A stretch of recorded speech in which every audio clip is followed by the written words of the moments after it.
All right, good morning, everyone. Today, I had the chance to come here and see firsthand the critical work that the men and women of the Arizona National Guard are doing every single day to protect communities across our state. They are directing traffic through X-ray machines, breaking down vehicles, assessing every potential threat coming into our state. And they are working hand in hand to support the mission of U.S. Customs and Border Protection. These Arizona service members have come here with one goal: to prevent dangerous drugs from coming into our state. They are Task Force Safe. Task Force Safe isn't just a state initiative. It's an urgent response to the realities that our communities experience at the border and across the state. As governor, I have spoken many times with local and federal law enforcement leadership to hear what their officers and our communities face every single day. I've heard stories of tragic overdoses, violence in our communities, and cities like Nogales suffering from strained resources. As I continued to have these conversations, two things became very clear. One, the people on the ground are doing the very best they can with what they've got. And two, this crisis is happening in real time and requires real action. When I launched Task Force Safe, it wasn't about making headlines. I saw an opportunity for the state to step in, to mobilize our resources to make a tangible difference in partnership with federal agencies. And today, I'm proud to share the progress this team has made. Task Force Safe has supported the seizure of more than 6 million fentanyl pills and over 1,400 pounds of meth, cocaine, fentanyl powder, and heroin. Every fentanyl pill taken off the street, every ounce of heroin seized, every gram of cocaine stopped is a serious blow to the cartels and drug traffickers doing Arizonans harm. They represent saved lives, families protected, and communities strengthened. And this is what real impact looks like. But our commitment goes beyond Task Force Safe. This work builds on the more than 170 service members embedded in law enforcement agencies across the state as part of the National Guard's counter-drug program. It expands our efforts to ports of entry and increases our statewide operational capacity by over 20%. These efforts are just part of a comprehensive multi-million-dollar strategic effort by my administration to crack down on drug trafficking, support law enforcement, and deliver treatment to Arizonans affected by the fentanyl crisis. In addition to launching Task Force Safe, we established a border coordination office in the Arizona Department of Homeland Security to bolster cooperation among local, state, tribal, and federal law enforcement partners.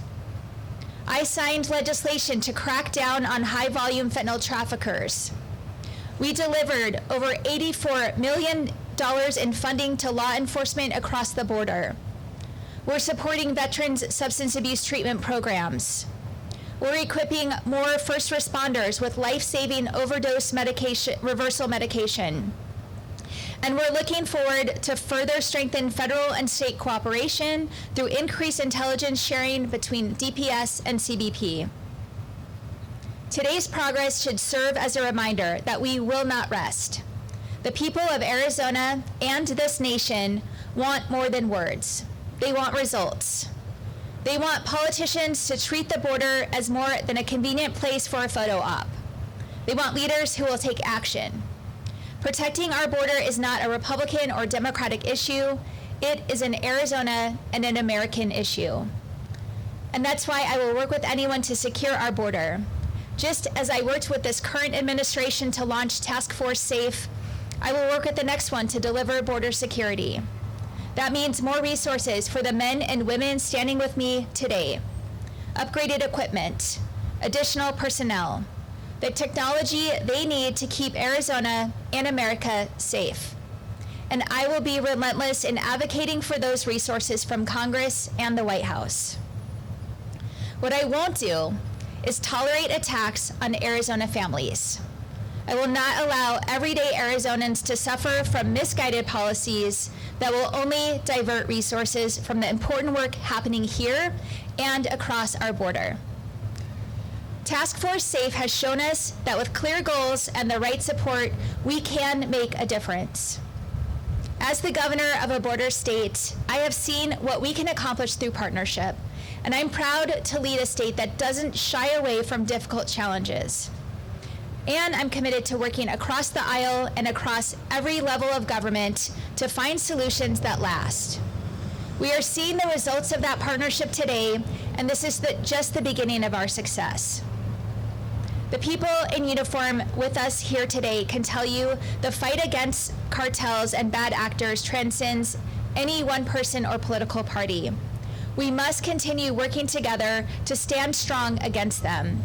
As I have always done, I will continue to put politics aside to deliver for Arizonans. To the cartels and bad actors seeking to harm our communities, my message is clear. Arizona stands united against you. My administration, our National Guardsmen, Arizona State Troopers, local law enforcement, Customs and Border Protection officers, and Border Patrol agencies are all united in putting you out of business, and today we are a step closer to doing that. I want to thank CBP Acting Commissioner Miller, Major General Muhlenbeck, Arizona Department of Homeland Security Director O'Connor, and Arizona Department of Public Safety Director Glover for demonstrating outstanding leadership and partnership.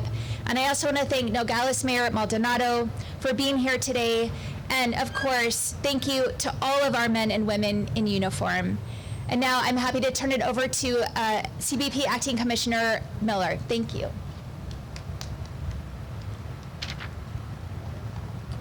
Good morning, everybody. Thank you so much, Governor. Here in Arizona and across the country, CBP is on the front line of the fight against fentanyl. And that's why we are here today in Nogales. More than half of the fentanyl we are seizing comes in through this part of the state. Our 65,000 men and women are working every day to keep these drugs out of our country and our communities.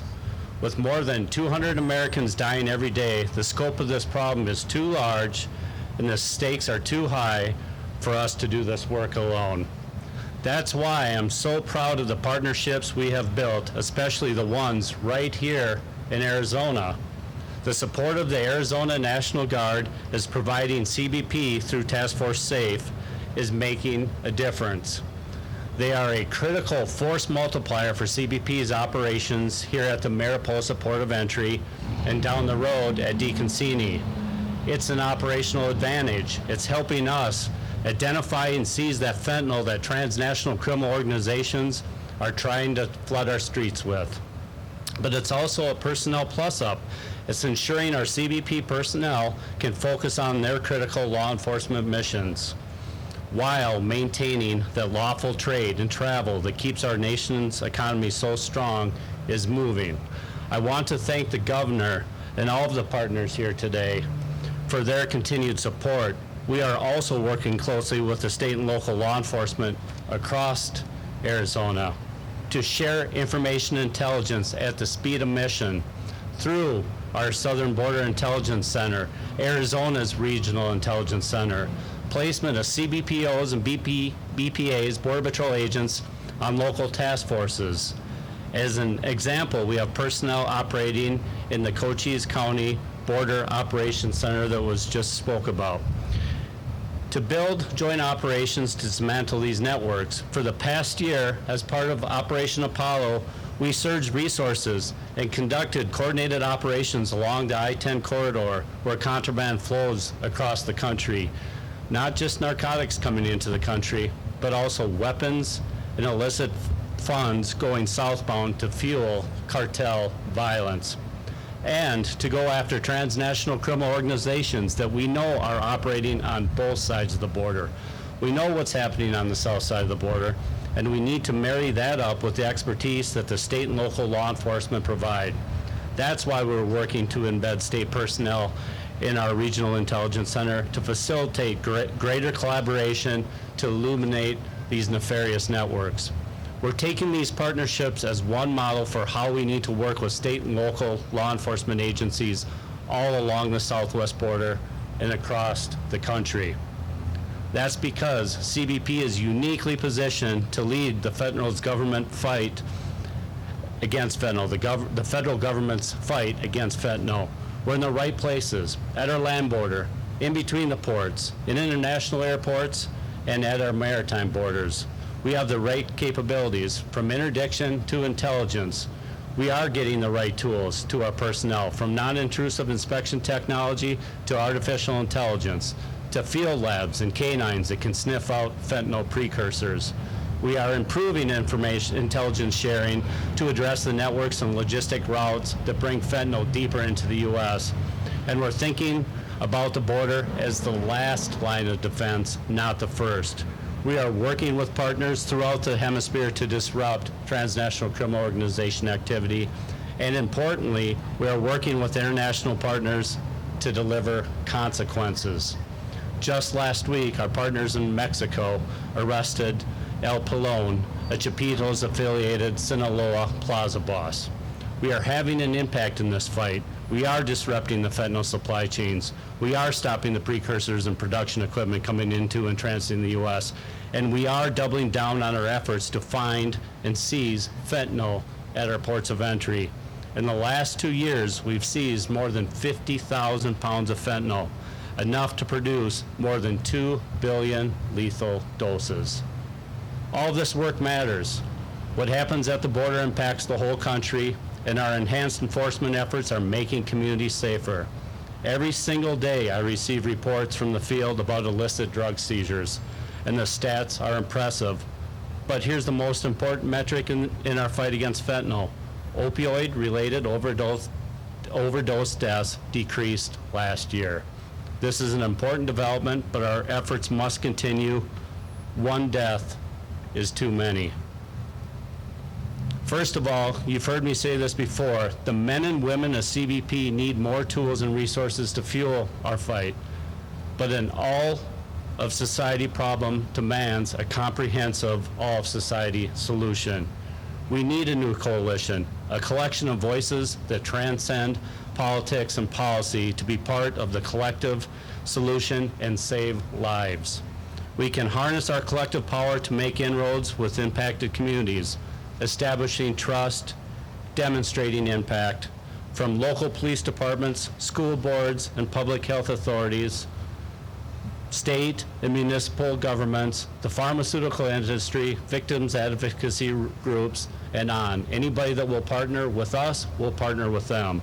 To academic and research institutions and businesses, from mom and pop to the Fortune 500. That work can start today. Together, we can and will work together to save lives. Thank you. I would like to now introduce Major General Carrie Muhlenbeck. Thanks. Good morning. You know, as I sit here and I was listening to Commissioner Miller and also to Governor Hobbs, I'm really reminded that the National Guard's partnerships with CBP are not something new. We've actually, since 1989, been partnering with law enforcement agencies across the state and at the border to get after drug interdiction. We do that primarily through our counter-drug task force, and it's that task force where our service members serve right alongside the local, state, and the federal law enforcement officers. As you know, there's specific statutory authority for the National Guard to engage in counter-drug operations, and that same authority also provides funding to the states.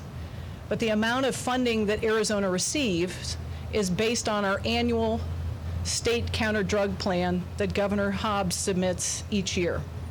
The state plan really does two things. First of all, it sets forth our strategy in Arizona to get after supporting these law enforcement agencies. Secondly is the paycheck. We set forth the exact dollar amount that we'll need to do that support. So for the last 2 fiscal years under Governor Hobbs, she's requested $26 million and $24 million, 24 previously and 26 this most recent year. The federal monies that came into the state, both under the presidential budget and as well with our congressional ads, numbered a little over $16 million for both of those years. So if my math is correct, what we need for effective support came up short.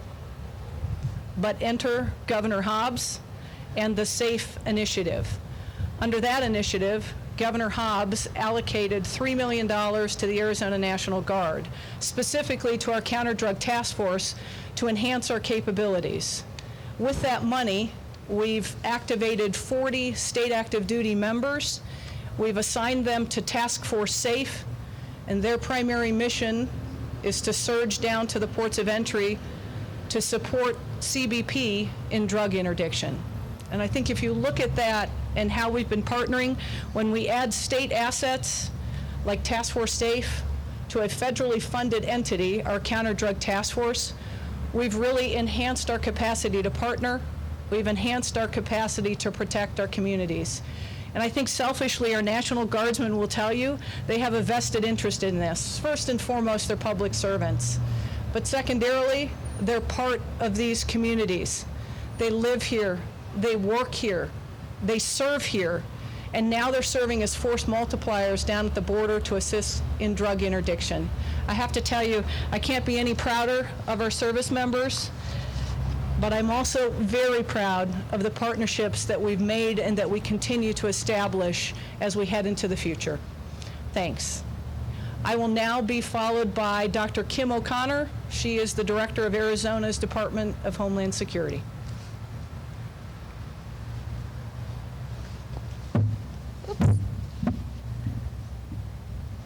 Good morning, and thank you to Governor Hobbs for her dedicated leadership for bringing us together today to announce our next steps in combating the deadly fentanyl epidemic through the SAFE initiative. We know that to address the challenge, we must work together with our federal, state, local, and tribal partners to leverage the resources at all levels to protect Arizonans. As a result, we are increasing our coordination with CBP partners to build a common operating picture of the threats our communities face and ensure that we are able to effectively respond to and mitigate the evolving dangers of transnational criminal organizations. However, knowing the threat is only half of the battle. As the director of the Arizona Department of Homeland Security, I have the honor of overseeing an excellent grants team that works diligently to secure competitive federal funding for Arizona. These funds help make it possible for our partners in local, state, tribal, law enforcement to have the resources they need to help in keeping our communities safe. Operation Stone Garden draws down federal funding to support critical operations staff time and equipment so that our local, state, and tribal law enforcement officers can work directly with CBP to enhance the safety and the security at Arizona's southern border. This year's allocation complemented the Governor's SAFE initiative, and it directed nearly $15 million to law enforcement partners in Arizona. With the quick and thorough deployment of these funds, we keep our state troopers, our county sheriff's deputies, and our municipal police officers safer and more prepared to take on the fight against cartels and transnational criminal organizations. Governor Hobbs has been clear. Our focus is to create an Arizona that is safer for everyone. We are proud to support the effective enforcement efforts that strengthen our border, stop dangerous drugs, and save the lives not only of Arizonans, but the people across America. We are thankful for our partners and the teamwork that you see here today, and we look forward to more lives being saved by our combined efforts. I would now like to turn to the Director of the Arizona Department of Public Safety, Colonel Jeff Glover.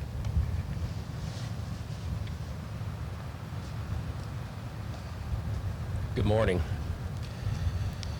First, I want to start by thanking Governor Hobbs and all our partners that are gathered here today. It's not news that fentanyl possesses a severe threat to families across our state and our country. What is news is, and great news, is the emphasis and support Governor Hobbs is putting into law enforcement's efforts to stop this dangerous poison from entering our communities through her SAFE initiative. Our state troopers have worked hard, hand in hand with both Guardsmen, CBP, to increase public safety. Task Force SAFE strengthens support for our state troopers while the Guardsmen are working to intercept fentanyl at the ports of entry. Our state troopers are actively patrolling the highways across Arizona's southern border and at every corner of the state.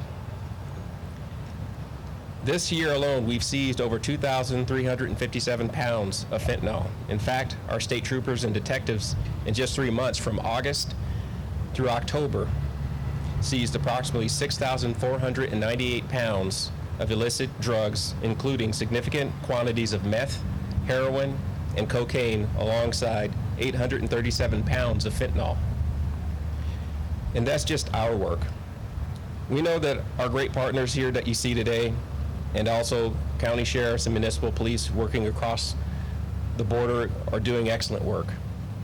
Under the leadership of Governor Hobbs through her SAFE initiative, we've expanded the local border support provided to our state partners in helping out these agencies to more than $17 million.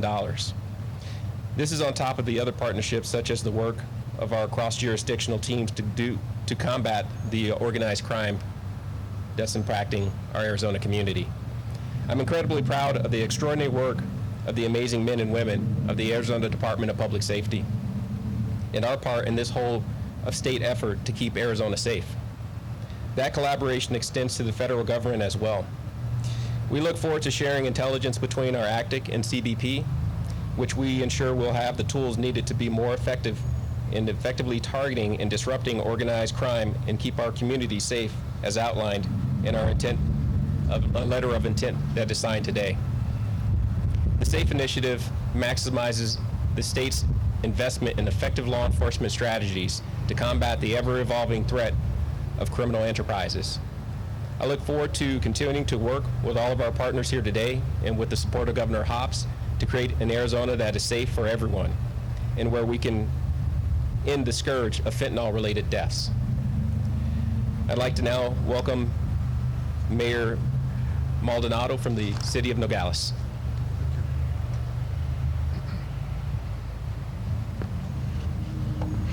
Good morning, everybody. I'd like to thank Governor Hobbs for looking after our community.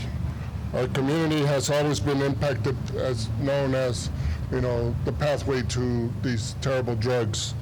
We work together and collaborate with all these federal and state agencies that support our community and our state and our country. Everything that Governor Hobbs did when she saw the opportunity to do this task force SAFE was to prevent any of these pills to go into any neighborhood, not just in Nogales, but Arizona and in the country.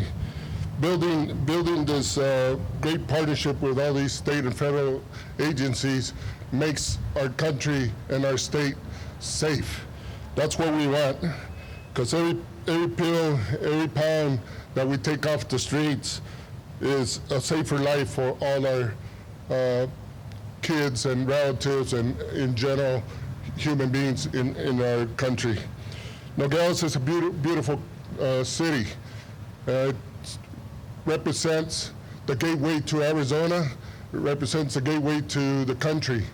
Our big thing is being secured, and with all these agencies, I think we're going to do the great job. The coordination of all these agencies will make us better, will make us stronger, and will make our country safer. So with that said, I pass it back to Governor Hobbs, and I thank you for everything you do for us. Thank you.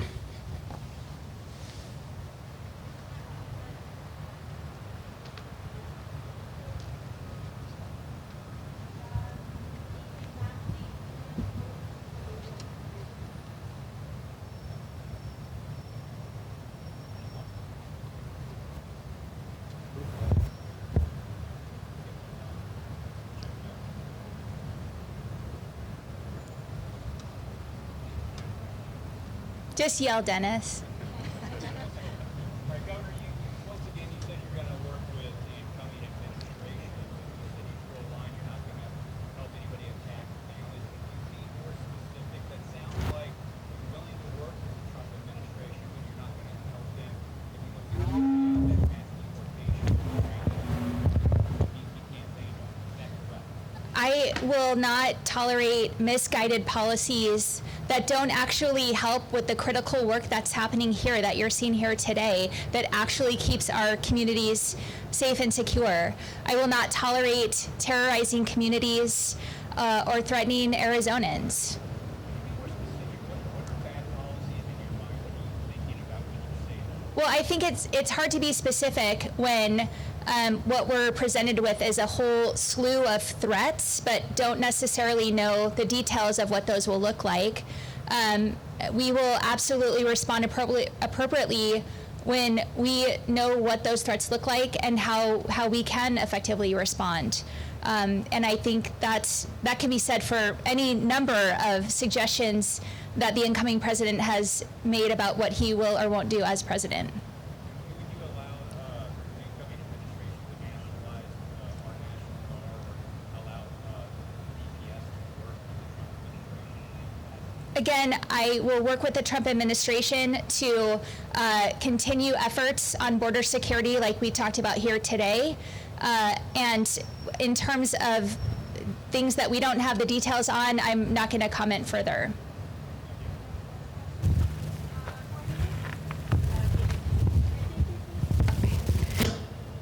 Hey. That works. Okay, hopefully you can hear me. I'm Elisa Resnick with KJZZ.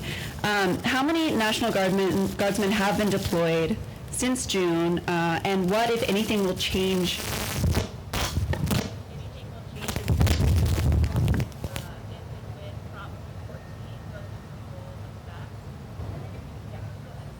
Sure. So as part of Task Force SAFE, there are 40 Guards members here.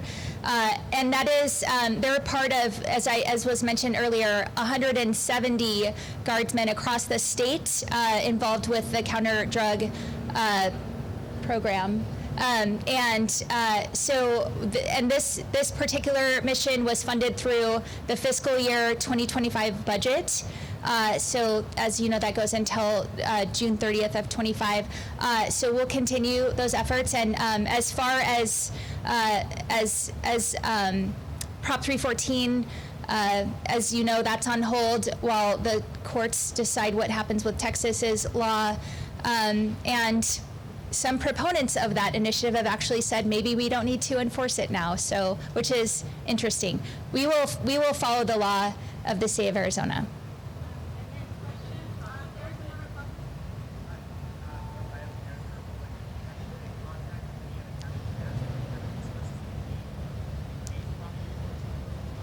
We spoke with them extensively before the election, knowing that this was, an issue that would come up, and most of them were opposed to the initiative for the very reasons that it is an unfunded mandate. Their sheriff's office are underfunded.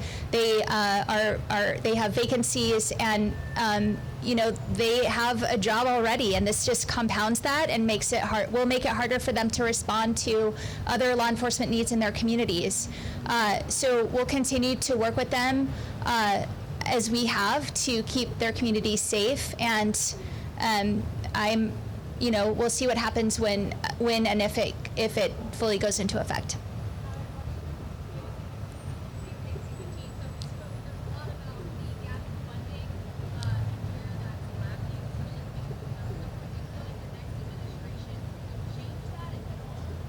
Well, again, border security was a core issue of the Trump campaign, and I look forward to having conversations with the incoming president about Arizona's needs, including border security, and the work we've done here to build these partnerships that are actually producing results, and how we can continue those partnerships under his administration.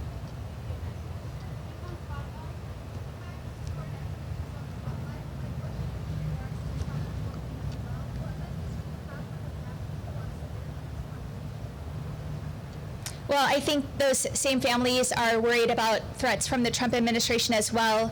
And as I've continued to say, I will not tolerate actions that harm Arizonans, that harm our communities, and quite honestly, divert resources from providing real security at our border. Good morning, Governor. Can you elaborate on why you will not be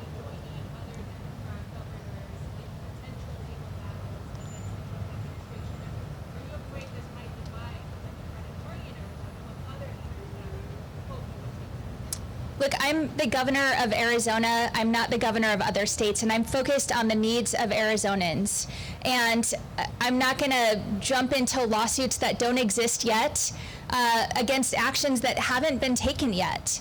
And that's how I'll continue to focus on the job in front of me, that I will work with the administration when it benefits Arizonans, and if I need to stand up to them because their actions will harm Arizonans, I will do that.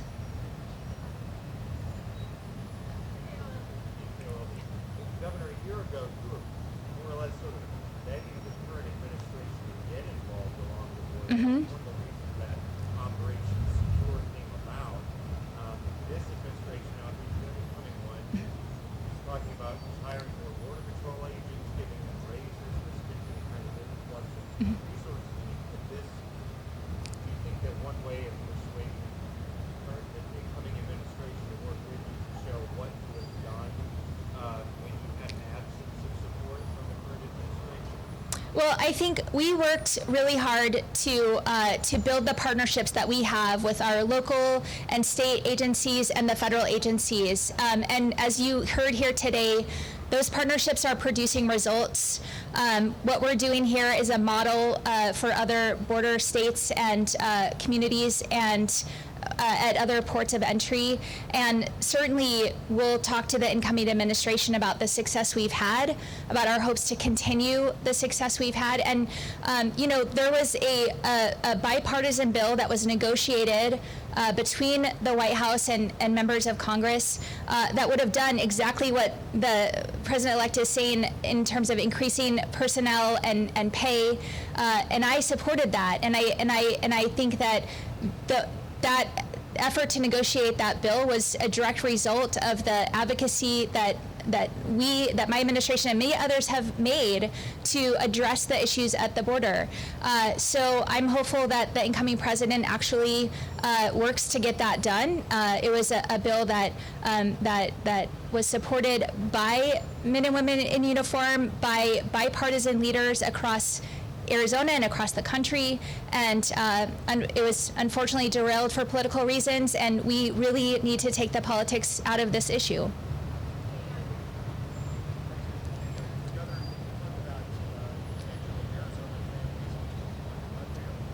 Yeah.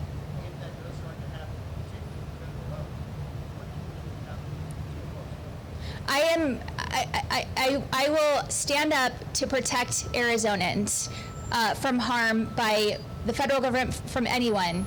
I'm not going to comment on hypotheticals. We don't know what a mass deportation plan will look like, what resources it will involve.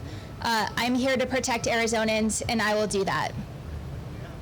I'm not going to talk about specifics about a plan. I don't know what the specifics are.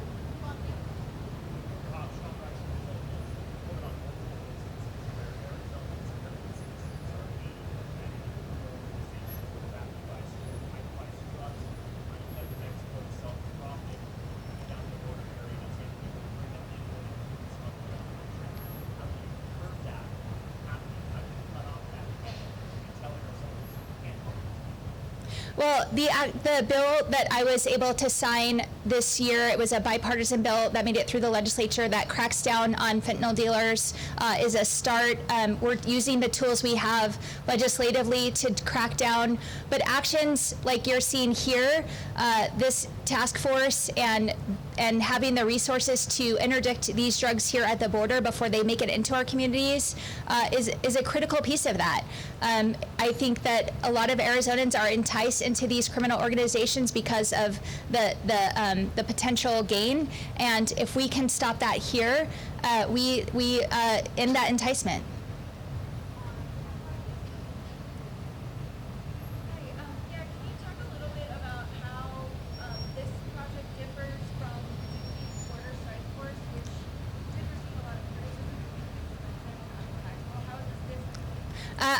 I can't speak to the details of that specific mission, but what I can say is that when I came into office, I knew that I couldn't keep saying the border is a federal issue, that we needed to listen to the men and women in uniform here, the leadership of our federal partners, about what they needed from the state to be more effective, how we could partner, and that being able to deploy the Guard is a tool we have, but I wanted it to be a tool that's useful and helpful and supportive, and not just about a political announcement or photo op. And that's what we've done here. I've listened, I've responded, we've worked to build partnerships, and you see an effective result of that.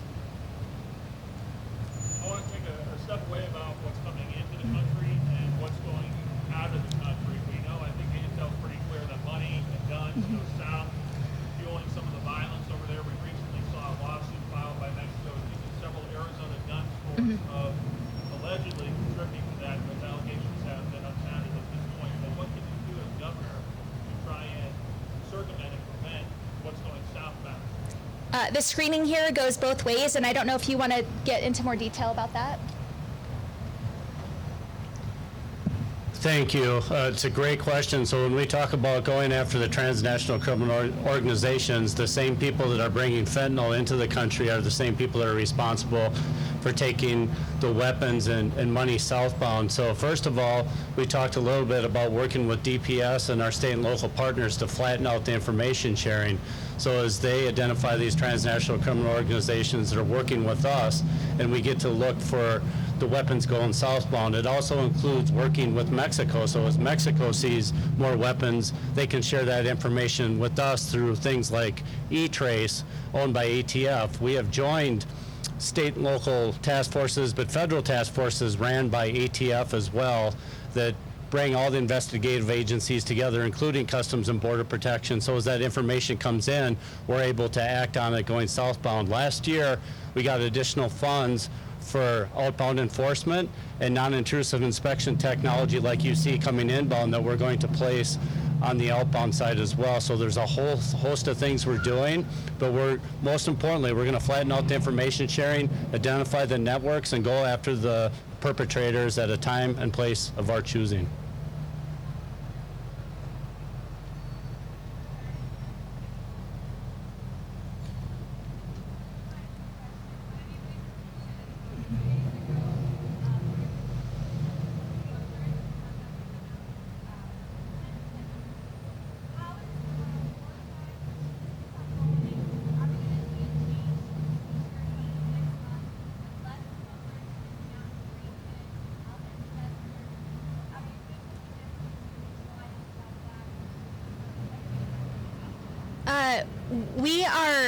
We are listening and responding to the needs on the ground that Arizona can provide resources and support for. Right now, the guardsmen who are here are providing a critical mission of support that allows the agents to do the other things that they do, like intercepting smugglers. We'll continue to listen, we'll continue to partner, and provide the support that we can provide.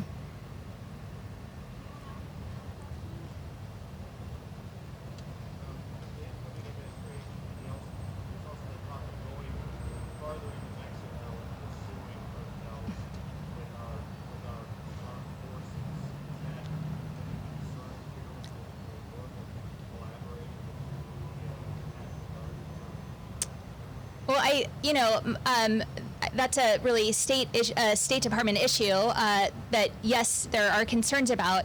But what I will say, our relationship with Mexico is critical. They're Arizona's largest trading partner. They're the U.S.'s largest trading partner.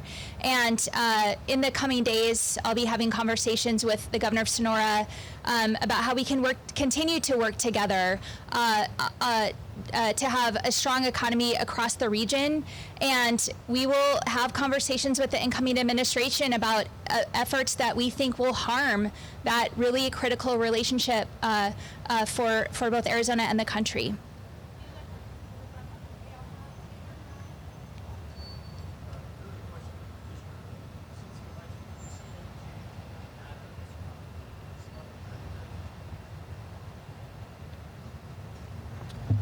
Thank you. We've seen since the presidential proclamation specific to immigration or migration, we've seen the numbers drop 55% since June 4th. That has continued, but we are continuing to work with our Mexican partners, our partners downrange to monitor their intelligence to ensure that we're prepared should we see a surge, but no, we are not seeing any change.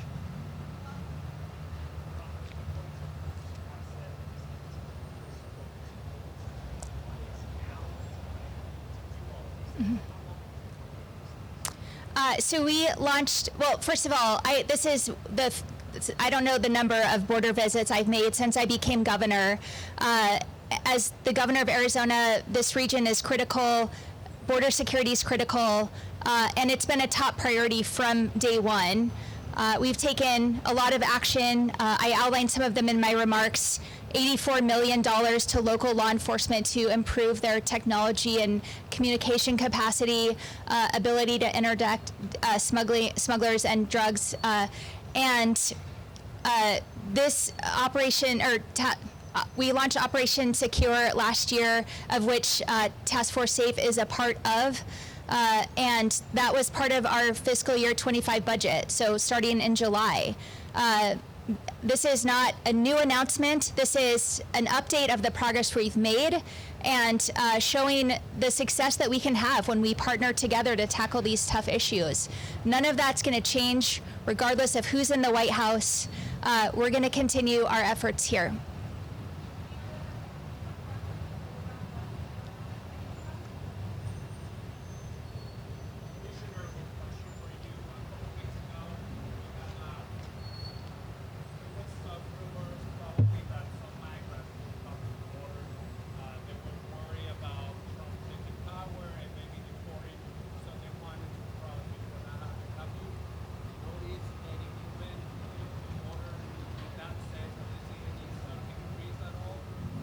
No, I think I just answered that question. It's really stayed pretty even since June. The numbers have been down a little bit over the last month, but we've seen a 55% decrease since the presidential proclamation. We work very closely with our Mexican partners to ensure we know what's coming towards us, but as of right now, it's been pretty flat.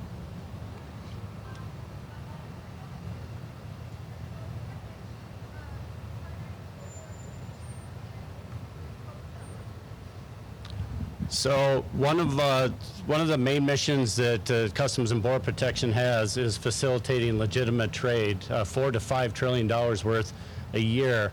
So we have a number of programs where we work with our trade partners.